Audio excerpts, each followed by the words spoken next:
All right. And we are live. Good Friday lunchtime to you, morning, whatever it is, wherever you're at. How are you today? Good to see everybody. I do have my wizard's hat on today. I have my wizard's hat on because we're going to be getting into some wizardly stuff. We're going to be talking about one of my favorite topics, if not my favorite topic in the whole world, first edition Advanced Dungeons and Dragons. And we're going to take a deep dive into the Dungeon Master's Guide today, and we're going to talk about XP in AD&D. Not just XP, but leveling. Like how you do it and how you've probably been doing it wrong. And I say that because I did it wrong for many years, but I just thought this was a topic that could use a little bit of addressing, a little bit of a little bit of focus, as it were. So we talked about henchmen and hirelings and so on, but let's now talk about leveling. Let's talk about what all characters or what all players like to do for their characters. I want to regale you with a bit of a story. And it is this. Back many years ago, I was over on a forum, and who should show up on that forum but none other than Ryan Dancy, or someone who claimed to be Ryan Dancy. We'll just operate under the assumption that it was in fact Ryan Dancy and move forward from there. It's a forum that can have a pretty old school bent. It's not one of those heavy, like, leans one way towards one game or anything. But Ryan kind of flounced into the forum and made this assertion, this assumption, and stated it that what people who still played AD&D wanted, what we actually in our hearts of hearts wanted, was not Advanced Dungeons and Dragons. No, what we wanted was a story game called Dogs in the Vineyard. And it's a ridiculous statement to make. First of all, I only peripherally know about Dogs in the Vineyard. It's as near as I can tell, and if you know about the game and you wanna claim otherwise, but as near as I can tell as a layperson, is Dogs in the Vineyard is a drama story game set in the Old West in Utah during the violent rise of Mormonism. That's what he claimed first edition AD&D people actually wanted to be playing. And it was a stupid assertion then. And it's a stupid assertion now. And you can be sure I'm not telling you this story just so I can say, yeah, 10 years ago I totally owned this guy. But here's what got me. One of the assertions he made about D&D, and it was so just mind-bogglingly stupid. He said AD&D was not a role-playing game. AD&D couldn't be a role-playing game because there's no mechanism for role-playing. Now I want to branch off for just a second and say directly, if you sit down with a set of role-playing game rules and look at them, and you're like, well, there's just combat rules in here, therefore this isn't a role-playing game,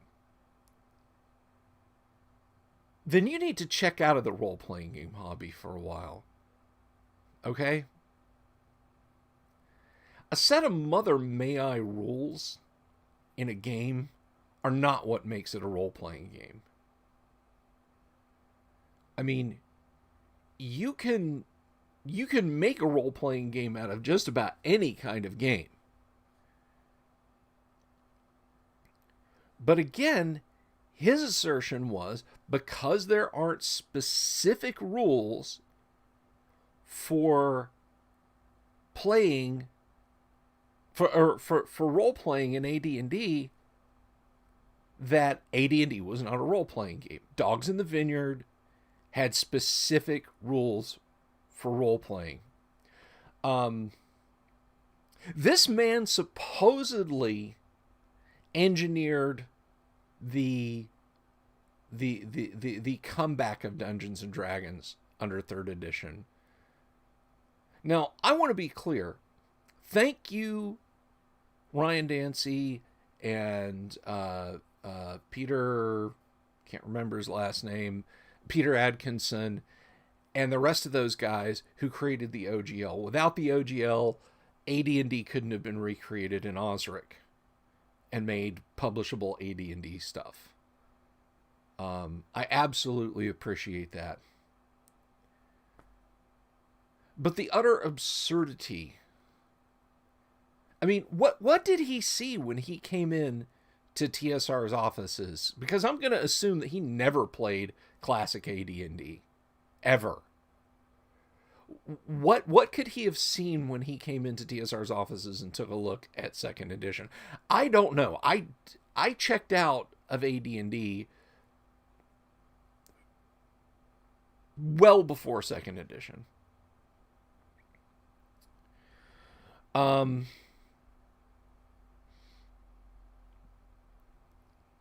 That's a good question. Paul over on YouTube says, that's a very interesting opinion to have. I wonder what he thinks now that Vincent Baker has disowned dogs and won't reprint it. Who can say? But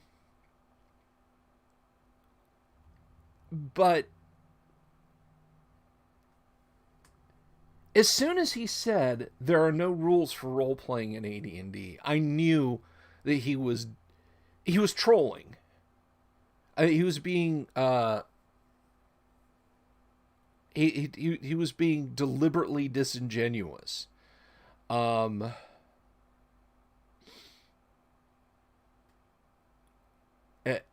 the very least, he was just plain wrong. I have played this game probably longer than Ryan Dancy has been alive, with some gaps here and there. But I assert that 1st edition AD&D, I don't know when Ryan Dancy was born, actually. I mean, you know, if he was born prior to 1977, I apologize. Because 1977 is when the 1st edition AD&D Monster Manual came out. The Players and Dungeon Masters Guide didn't come out till 1978. But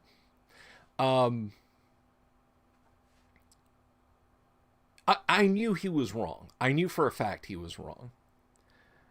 And when I pointed out where in this book it actually has rules for role-playing, he flounced. And if you're not familiar with internet forum or whatever terms, it's like, well, clearly we're not going to come to an agreement here. So I guess since you folks won't listen to reason, I'll leave. But thank you at least for having me look at 1st edition rules that I haven't looked at in years and years and years. And so we showed some garlic and the sign of the cross to the vampire, and he was vanquished. But again, this is not about telling a story about how I owned Ryan Dancy on a web forum. Although I do feel like with a couple of posts, I was in violation of the 13th Amendment. But we move on. No. This is about discussing how 1st edition Advanced Dungeons and Dragons is, to my knowledge, now if I'm wrong about this, if 2nd edition does this, please someone say so. But unlike original D&D, unlike any version of basic D&D. And those are versions of D&D I like, by the way. Holmes Basic, Moldvay Basic, and original D&D. I love them. But none of them have a mechanism for rewarding good roleplay. Now, I have heard many times from people where they say, oh, I don't use I award story points, and when you acquire this many story points, then I'll decide whether or not you should level. Just the 1 gold per XP is just it doesn't make sense.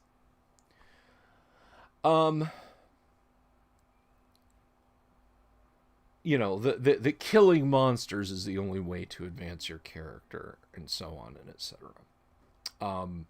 First of all, I want to address the topic of killing monsters. Killing a monster,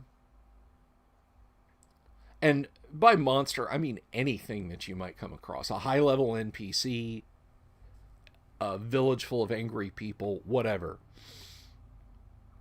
That's not the only option. Overcoming them in some fashion is to be equally rewarded. If you manage to charm the socks off of an entire tribe of kobolds and convince them to piss off and leave the village of Brookside alone, in my book, you've overcome them. It doesn't mean killing. It means it means besting. But we'll talk about reactions and the other mechanics for good roleplay that are in AD&D on another video, perhaps Monday.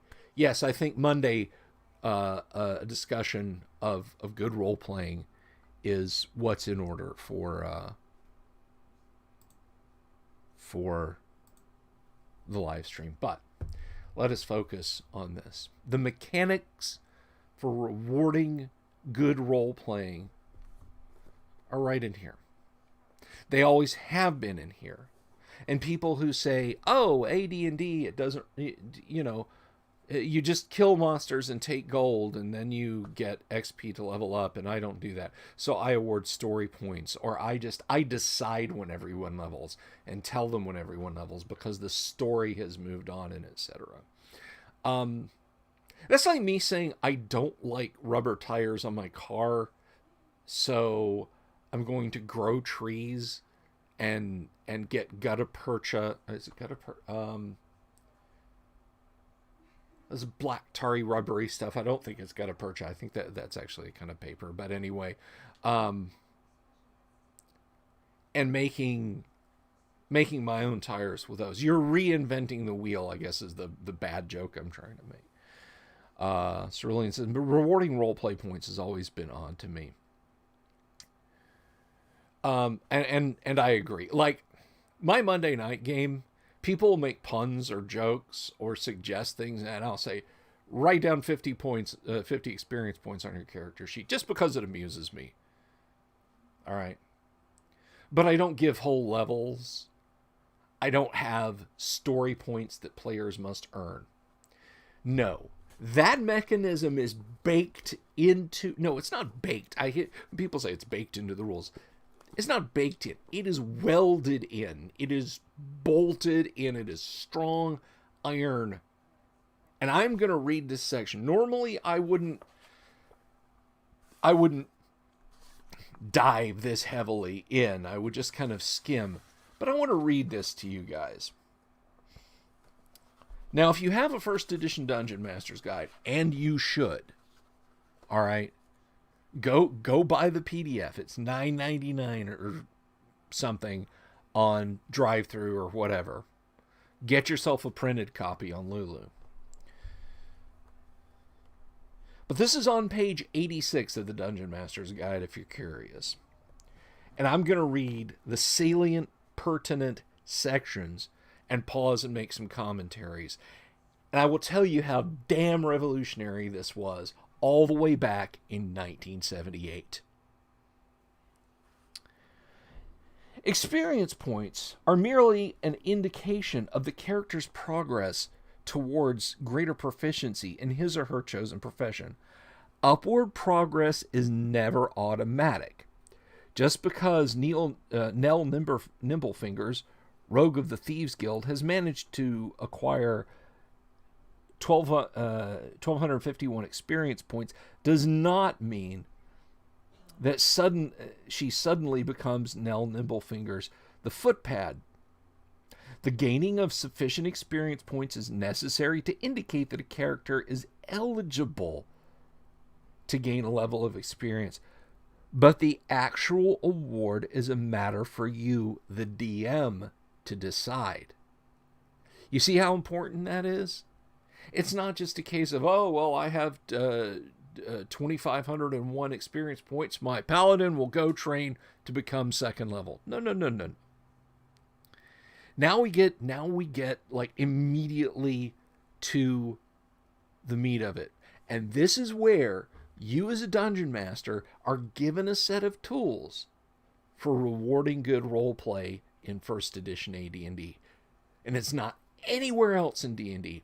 Why they didn't copy this, and why snooty, holier than thou, better than thou gamers say, oh, I reward roleplay at my table. It's not unlike AD&D. How they missed this section proves to me that they never played AD&D. They just saw the books, thought they were cool, put them on their table, and played basic D&D.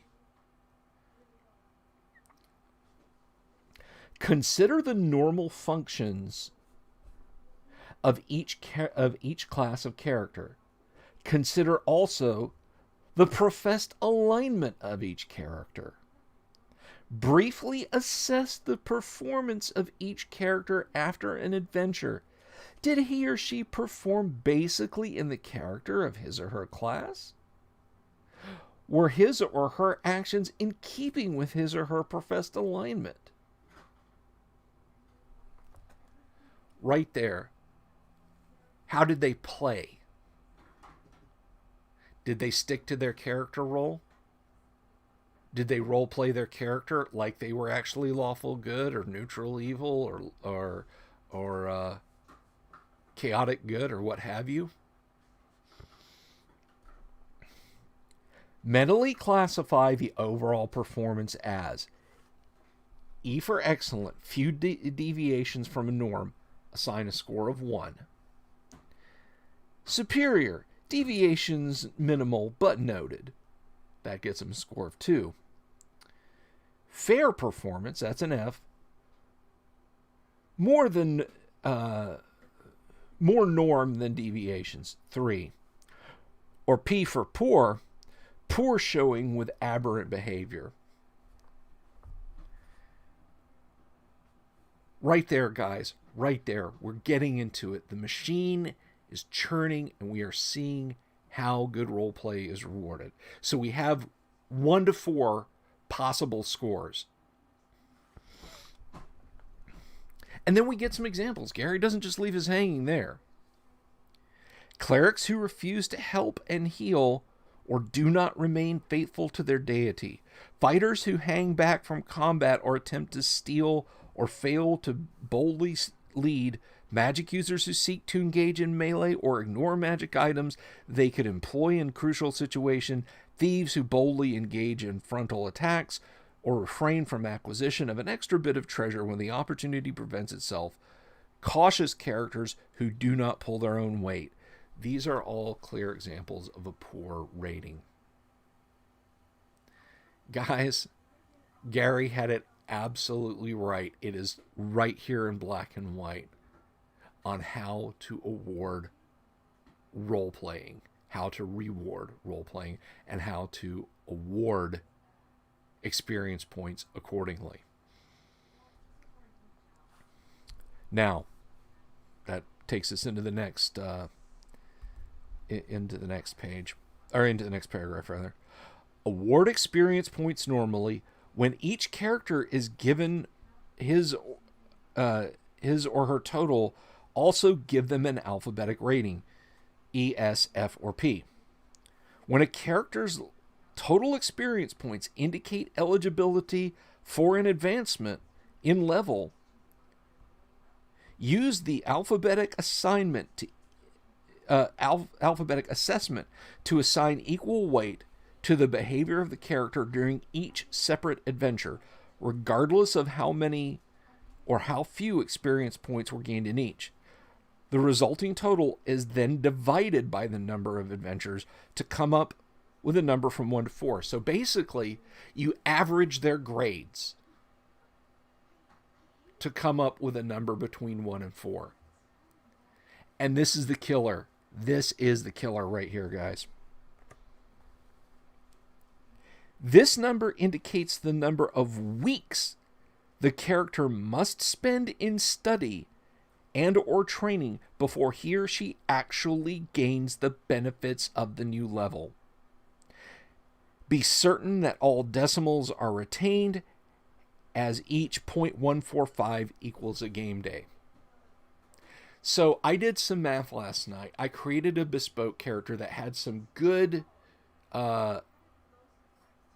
grades and some lousy grades. You know, during one session he was on his mobile. He was just saying, "Yeah, my thief goes for it and fights," and then goes back to his phone. So he got a 3 for a session, but he got some 1s when he was all in it.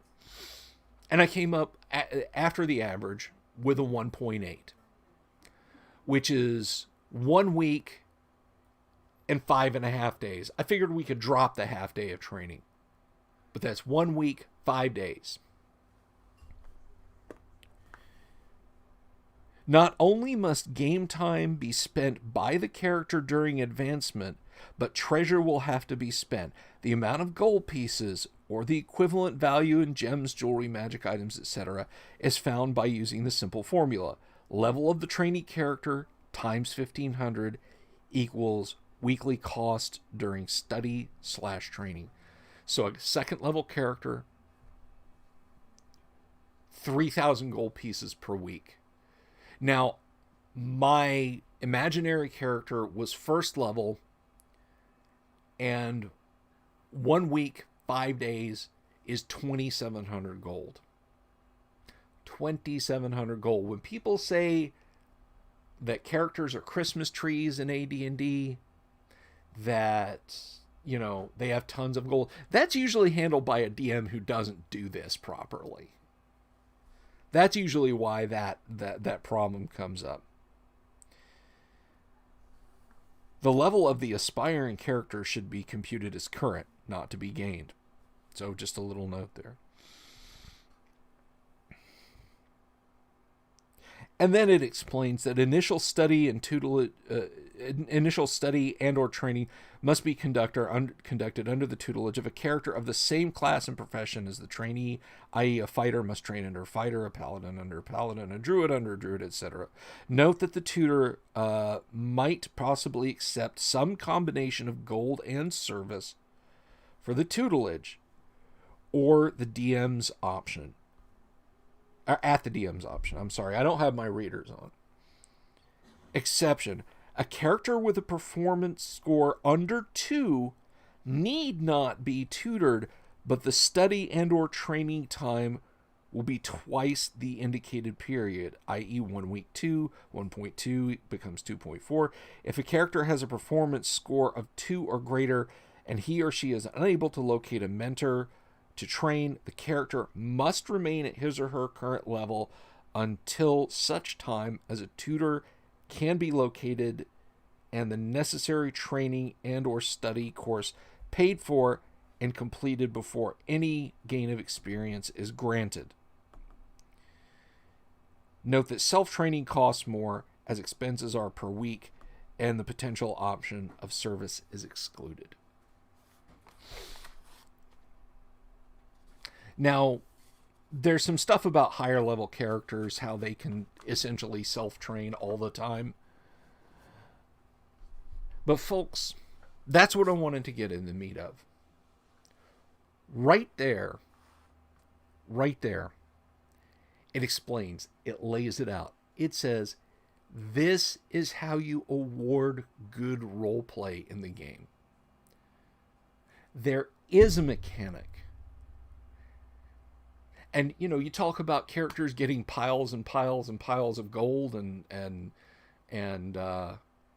the Christmas tree effect of, well, this guy's got, 3 rings of protection and a couple of +1 daggers and, a potion of gaseous form and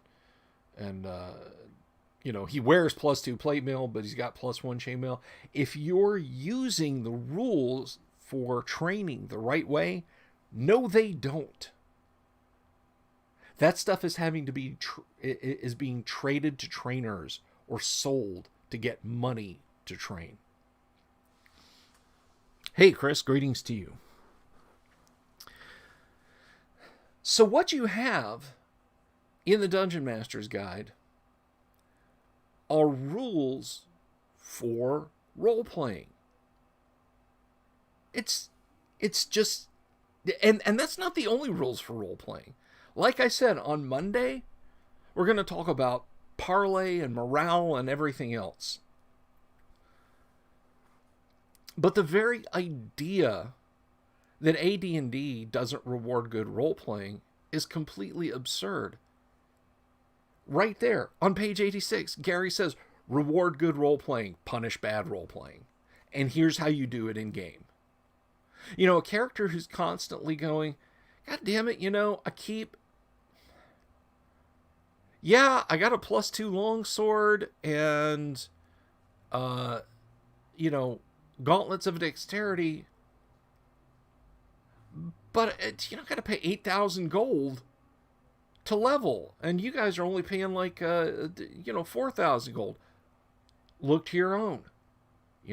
What were you doing in game? Were you role playing well, or were you doing a crappy job?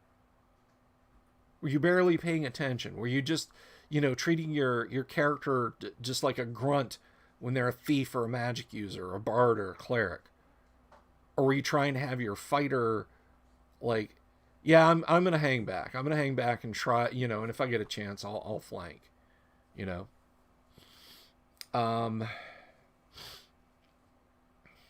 So I'm gonna look at the infield chatter a little bit. Correction, doesn't want it even sold on electronic. Oh, Paul, that's from earlier when we were talking about Vincent Baker and dogs. Yeah, we can talk about story games some other time, or not. Certainly, that's a very unthought opinion. Let's see. Eligible. Wow. Yeah. Your character is eligible to level. They might not get the level. It's kind of like, hey, I've been in the army for 10 years and I'm still a private. What gives? Well, you might have been eligible for promotion, but maybe you didn't do anything to merit it. Cerulean, I appreciate how it references character classes and alignment. Yeah. Yeah, it really does, Those are defining chunks of your character, and you sticking to those, that would definitely be the reward, right? In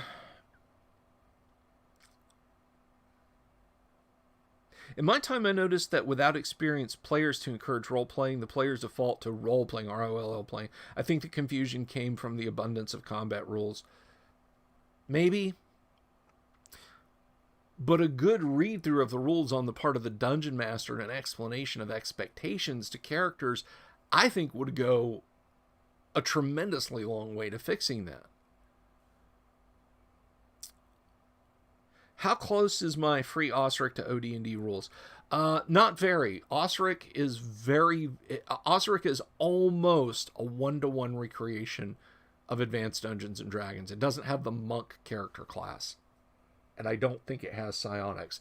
If you want a copy of original D&D rules, a clone, you want Swords and Wizardry from Matt Finch. You can get that from Frog God Games. I recommend picking up Swords and Wizardry if you want an OD&D experience. Can't blame D&D entirely for the combat mindset. The era of early Final Fantasy and Dragon Warrior RPGs taught kids that you drop the monster to 0 and you get it.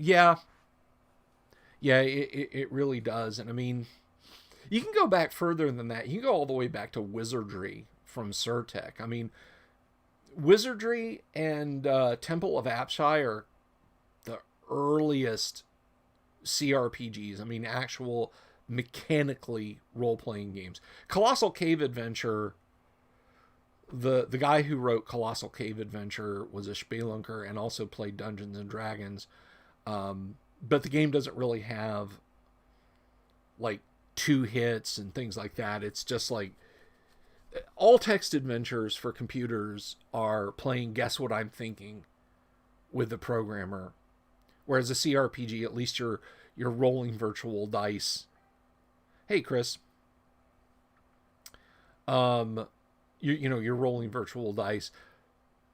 But those are the same thing. I mean, I think Wizardry and Temple of Apshai had it where you had to come back, and they copied from AD&D and spend gold to train. But the games didn't reward you for better role play because you have nothing to role play to. It's an 8-bit processor running a little bit of assembly language. Or I think in the case of Temple of Apshai, it's actual BASIC. But yeah, so they can't really assess your role playing. I mean, even the first Gold Box game, which was based on first edition AD&D, Pool of Radiance, just it awards your role playing. It doesn't care if your thief ran up to engage in combat and never tried to pick pockets, or if your fighters held back and just let the magic users do everything. All right, Cerulean, be well. Take care. Let's see. One of the most fun I've had was running a magic user and role-playing like he stepped out of a Dying Earth novel. He spoke and acted a bit like Rialto the Marvelous. DM loved it and got XP bonuses. Nice. Oh, I have a message.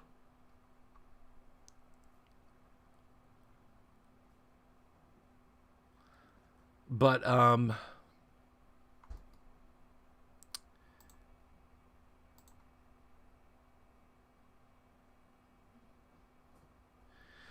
anyway,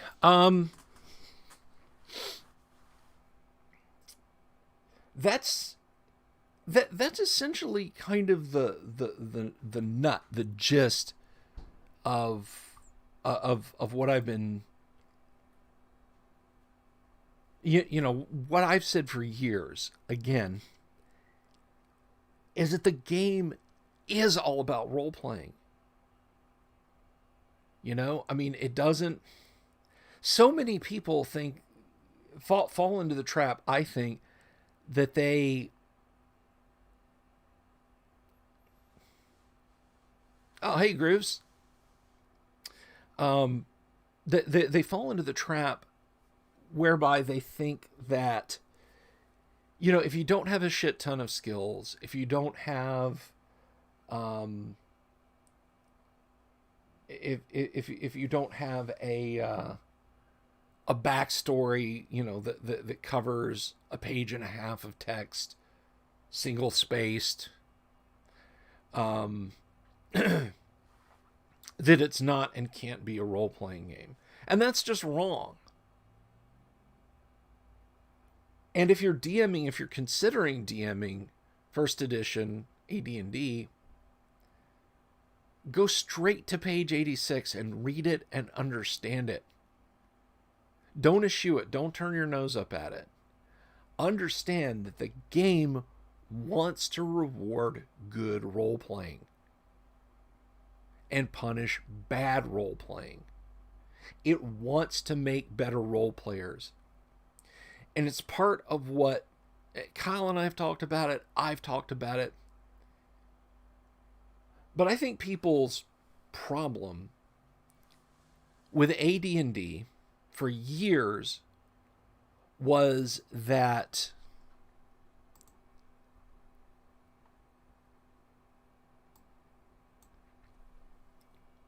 they'd sit down and they'd say, okay, I've got the Dungeon Master's Guide. They'd start, it's 1979. You got it from the hobby store. You open it up. Cool unicorn illustration. All right, that's neat. This is advanced. It's supposed to be better than basic. Maybe you skim the preface. You skim the introduction. you hit this bell curve stuff that Gary's talking about, which is one of the not good parts of the Dungeon Master's Guide. And then you kind of flip over to magic items and you look at the combat tables, and that's it. And people didn't scratch the surface, so they immediately thought there was something wrong that needed to be fixed with AD&D. So they started deleting rules. I'll tell you, there was a guy out in California who, I mean, he was a certifiable nutcase, but a brilliant businessman. Is Madman Muntz, they called him, is the guy that was out there in the late 40s and early 50s. And he would come up with his own proprietary electronic systems, and he sold like Muntz brand televisions. And he always wanted to undersell everybody. And the story was, he would go to lab benches where people were working. You know, he would have electronic specialists working on UTVs and sort of thing. And he'd carry a pair of wire cutters with him. And he'd say, okay, we'll turn on this TV. And he'd start snipping capacitors and diodes off of the circuit board for the TV. And as long as it was still safely operating, until he cut the one that caused it to not work, he'd say, okay, put that one back and then redesign the board without all those I just cut off of a working TV. TV's throwing out enough amperage to kill you, but this guy would cut it off. So he would delete things until the TV quit working. Now, the picture quality sucked, the reception sucked, the sound sucked, but they were cheaper. That's what a lot of DMs and people who've redesigned better Dungeons and Dragons have done. They've gone up to it and they've cut parts off and they've said, okay, it still works without these. And then they've added stuff on. And they never understood. Or they would cut parts off and then the game would, it's like, I'm going to just award story points. That's how I'll do. I'll just award story points. And when you level, your level. And then you say, oh, AD&D is broken because my character, my players have millions of gold pieces at 5th level and they're Christmas trees. AD&D is just broken and it's unbalanced. Well, you gutted the XP award system and the leveling system, which is supposed to award good roleplay and punish bad roleplay. So the modifications to AD&D done by people who insist that, you know, I kept cutting parts off and it didn't get any better. Duh.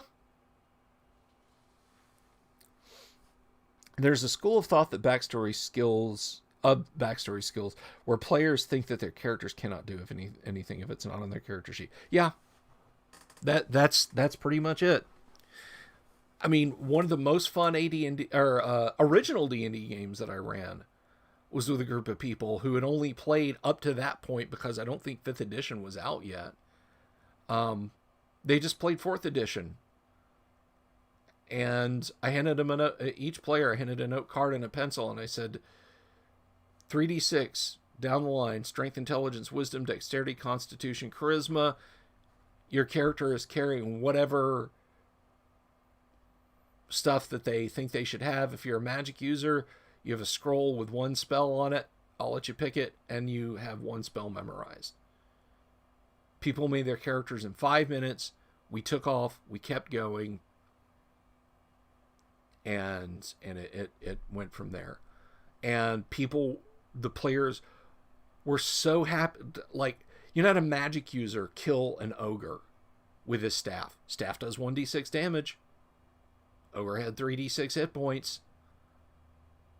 The ogre had just about slain everybody else in the room. Magic user beat it to death with his staff.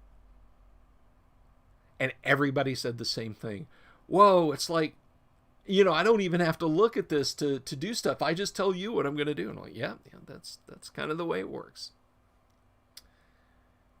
Prime example of what you're talking about is people getting rid of spell slots memorization times per day casting. It's too hard to keep track of, so I let people cast as much as... Exactly. And then people bitch about caster supremacy. Well, what did you do? This is a small but amusing example here. Don't suits of armor come with helmets? Why are helmets listed separately? My characters never buy helmets. Suits of armor don't come with helms. Helms are listed separately for a reason.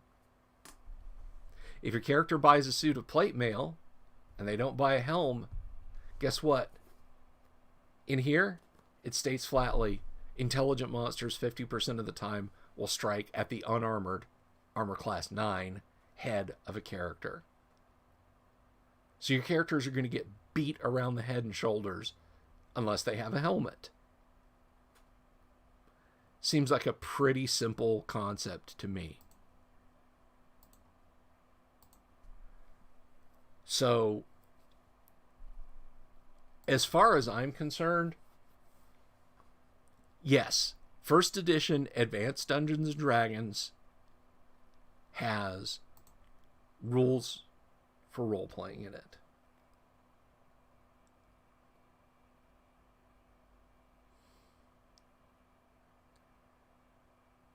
Chris, new RPGer, what's your character's backstory? Me, I'll let you know when we finish Keep on the Borderlands. Exactly, Chris. You've got it. Your backstory, your character's backstory, is what comes when they play. Mr. Goose, I took the brakes off my car to make it lighter, and now it won't stop. Red Flintstone. That's... Yeah, that's it. But that's going a little bit wider, and I should have stayed more focused on AD&D being... having its rules for good role play. AD&D absolutely has rules for good role play. If you don't, if you choose not to use them, if you choose to award your story points, you're going to have to change a lot about the game. And by the time you're done, you're not playing Dungeons and Dragons, you're playing Dungeons and Beavers, to steal a quote from Gary. You might have just been better off playing something else. And a little bit more largely, to put my foil wizard hat on. That's very nice. That's keeping the studio light out of my eyes. But you guys, I look like a Vaughn Bodie character now. Here's a trick that Mom showed me when you weren't around. Bam. And yes, I know Wizards is Ralph Bakshi, but he stole a bunch of ideas from Vaughn Bodie. Come on.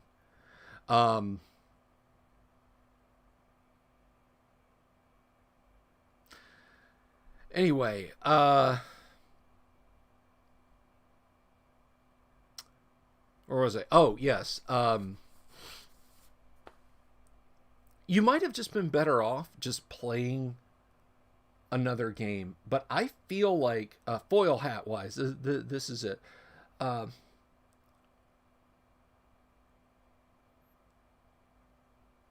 I feel like a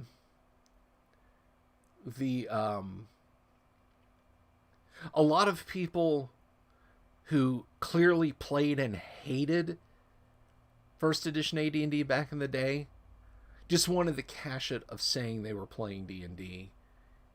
I mean, you would... I like to think that, all nerds, we're all kind of in this together. We're all sort of, but it's like Wizards of the Coast.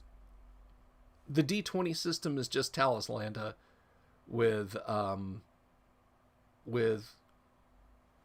AD&D bolted on to it for character stats. But they knew if they came in and they bought TSR, but they wanted to keep selling people Talislanta, nobody would buy it. People would be clamoring to know why they hadn't updated AD&D or when they were.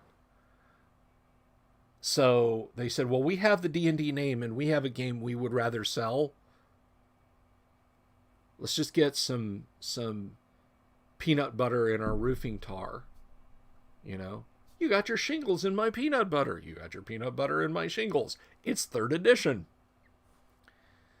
Mr. Grooves also blocks falling COVID. Yes, this is falling COVID germ proof. And if that sounds a little specious, I got some news for you. It's as good as a little cloth or paper mask across your nose. Oh shit, I'm gonna get struck for saying that, aren't I?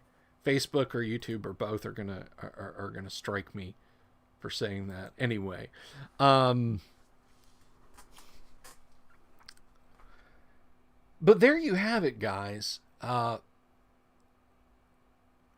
First edition AD&D can reward good role play. It does award good role play. Don't let anyone tell you otherwise. Don't let anyone tell you, oh, AD&D, it's you can clearly see its war game roots. It's more of a war game than it. All right, no, that's bullshit. I don't. The thing, and I want to kind of loop back around because that's how you do a good theme, by which I mean paper. You start with a premise, you have a body, and then you conclude by coming back to your premise and restating it. I don't know what Ryan Dancy thought he was going to accomplish. There were like 4 or 5 people in the thread on a not very popular generic role-playing game forum.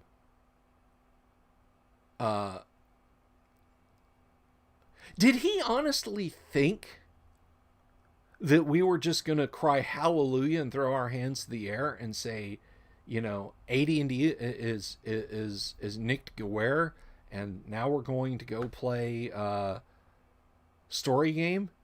Then we go, oh, you're so right. The game that I love, the game that I have 3 linear feet of both hand created and vintage rules for, that I ran a website for, that I snuck products out well before the OSR for into the public to help keep it alive. I'm going to throw that aside because you fucking Guy Fieri looking motherfucker come in to a forum and start shitting the place up. The people want to play some god-awful story game because you've never fucking read this book. You bleached-haired idiot. Yes, I'm calling Ryan Dancy an idiot. Sorry, I know it was 10 years ago, but I get a little hot under the collar when people... I mean, again, it's obvious. I cannot believe that he would have been anything but deliberately obtuse in that argument. There's role-playing games in there, folks. There's role-playing game rules in there. And there's rules for rewarding it. I'm going to read some comments and calm down. Hey, Eloise, how are you? People don't understand class's role. Absolutely. Absolutely. The role of the fighter is clear. I don't give a fuck what their side hobbies are. Sure, your character collects baseball cards when they aren't adventuring. It doesn't matter in game terms at all. Story gaming is for people who are afraid to actually be alive. Yeah. Yeah. Story gaming is for people who think that a mobile game with a title of a classic video game on it is the same thing. There, I'll throw a little bit more shade. There's room in the hobby for everybody. But when some of those folks come along newly and tell the people who've already been there, there's no room for you in this hobby. Your ideas are old and outdated. What you want is this. It just gets me hot under the collar. I can get some cartoon steam blowing out right there. But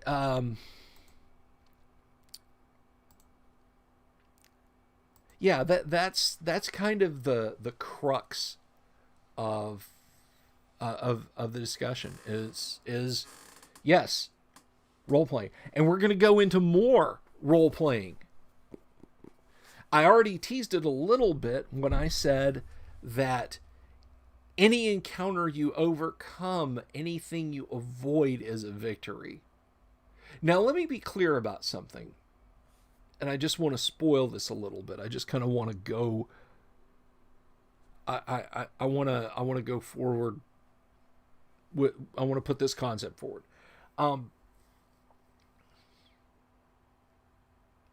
If your party is staggering along foggy twilight in the countryside, and you run into a group of 138 kobolds, and you convince them with some legerdemain and some threats and invectives, or maybe bribes, that they're better off not trying to fight you, that's an encounter, and that's the party getting XP for that encounter, in my opinion. Seeing them and going around them, that's good avoidance. That's not the same thing as overcoming them. And if you know that those kobolds have an agenda, once they get past you, that they're going to burn the town to the ground, you've still got to do something about them. You've still got to convince them not to.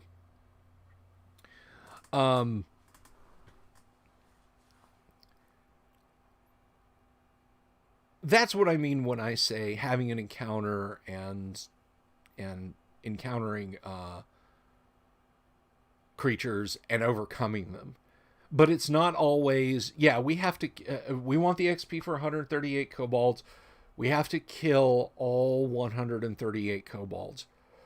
Maybe the parlays fail and the swords do have to come out. Maybe you kill 20 or 30 of them, and it includes the witch doctors, the chief bodyguard, human allies that were with them, and the rest of them are like, fuck this, and they scatter. That, in my opinion, is still a victory. But parlay, folks, parlay, reaction, and morale is what we'll talk about on Monday, and we'll get into the specifics of it.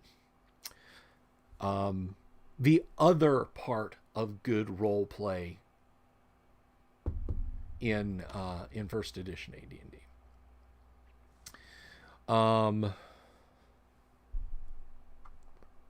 Now, one thing I do want to say, just as a corollary to what Mr. Grooves said,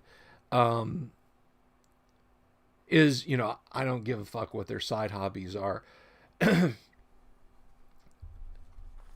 And I do want to hear from you guys. If you have questions or anything, go ahead and put them in.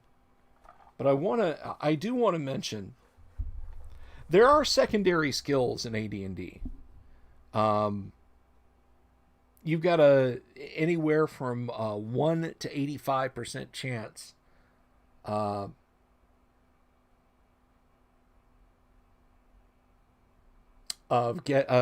having a possible skill or two that your character might have undertaken before they became adventurers. That can help, and that goes into the role playing a little bit. Like, for example, you might have a character who's let's say he's a gambler and he collects baseball cards, all right? That might play well because there's a system for gambling. There's a dice system for doing hands of cards or slot machines or horse races or whatever. There's a gambling system in here. And if a character was a gambler before they became a ranger, you might want to factor that in.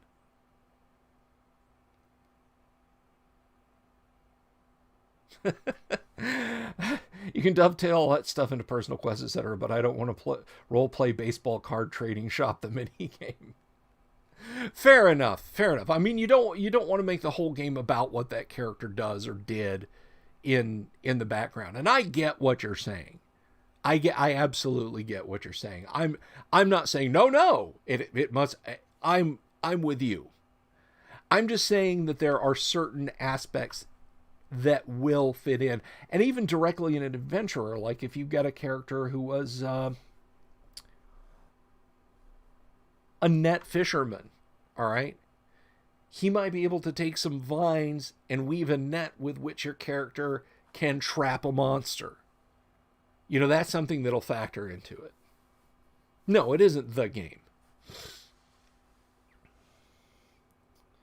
You know, a character who was a miner before they became an adventurer might be able to tell you, yeah, you know, this tunnel, the beams, it's creaking and a little soil falling. Maybe it's not so safe, you know, and you might give them a dwarf's chance of noticing a deadfall to tell whether or not it's safe. The gambling rule in the DMG are like the rules for disease, something 95% of people have never read, but can come in handy in the right circumstances. You're damn right.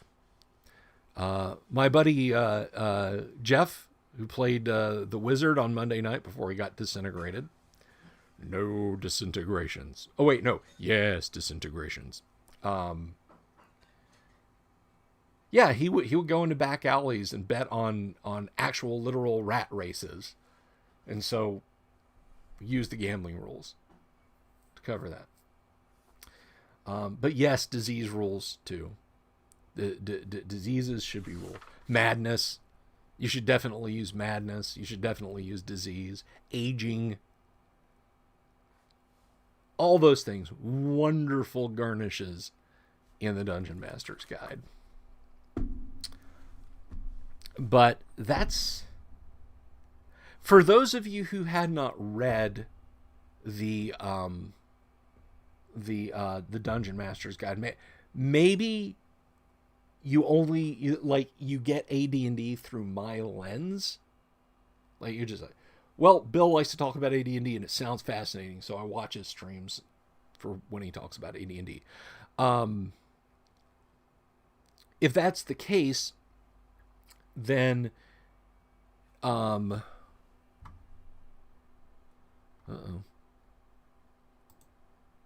okay. Sorry, I thought I lost my video for a second there. Little hiccup on YouTube. But if that's the case, and you didn't know, now you know. But seriously, don't underestimate AD&D and its ability to do things that even modern games don't. Where are the rules for rewarding good role-playing in 3rd edition or 3.5? I don't think there's a grading system for rewarding good roleplay. I honestly don't think there is. I don't believe it's in 2nd edition unless it carried over from 1st edition. I know it's not in original or in basic. But it's right there in 1st edition. Right where somebody tried to claim that it wouldn't be. So no, I don't need a story game written by some joyless person who hates people and hates fun. All right. So that's about all I've got today, guys. Monday, we'll dive into the other big chunk of big aspect of role-playing in 1st edition AD&D. Good for you, Mr. Grooves. You've never opened a 3rd edition book. Live a longer life that way. Yeah, 4E, I'm with you on 4E. I've never have. Never have. I've seen 4E on a shelf and recoiled from it like it was a live mamba. But anyway,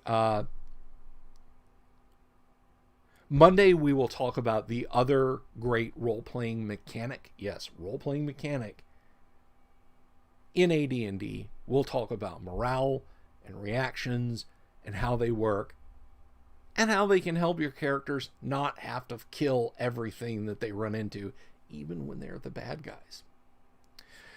So you guys have an absolutely fantastic weekend. Be safe. I will see you all on Monday. Same bat time, same bat channel. And